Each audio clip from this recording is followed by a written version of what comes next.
नमस्कार, मी परमदास जाधव. तर देशभरात खळबळ उडवणारी मोठी बातमी समोर येत आहे.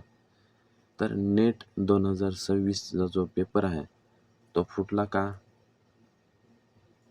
गेस पेपरचा ज्या नावाखाली लाखो रुपयाचं जे प्रश्नपत्रिका विकली गेल्याचा जो धक्कादायक आरोप समोर आलेला आहे आणि आता या प्रकरणात CBIची एंट्री झालेली आहे. राजस्थानपासून ते महाराष्ट्रापर्यंत तपासात जाळं हे पसरलेलं आहे.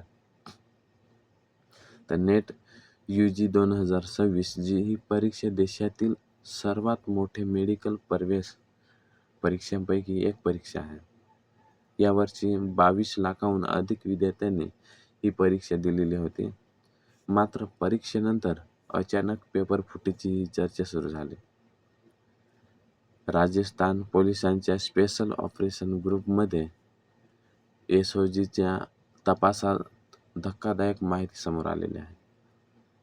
तपासात असं आढळलं की गेस पेपर नावाने 400 पेक्षा जास्त प्रश्न आधीच काही विद्यार्थ्यांनी दिले गेलेले होते. तर यातील अनेक प्रश्न थेट नेटच्या मूळ पेपरामध्ये आलेले होते. काही रिपोर्टनुसार तब्बल 100 ते 135 प्रश्न जुळले असा दावा करण्यात आलेला आहे.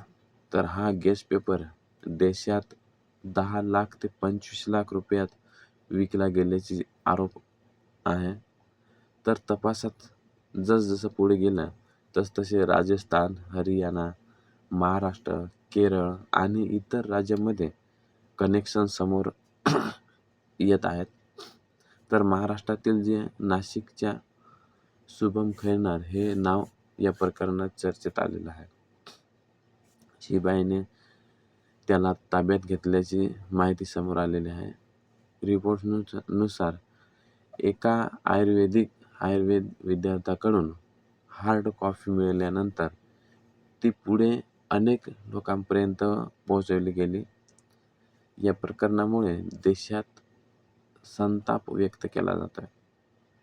कारण लाखो विद्यार्थ्यांचं जे भवितव्य आहे ते आता धोक्यात आलेलं आहे. दरम्यान NTAने नेट UG 2026 परीक्षा रद्द करण्याचा निर्णय घेतलेला असून या प्रकरणात तपास आता CBIकडे सोपवलेला आहे.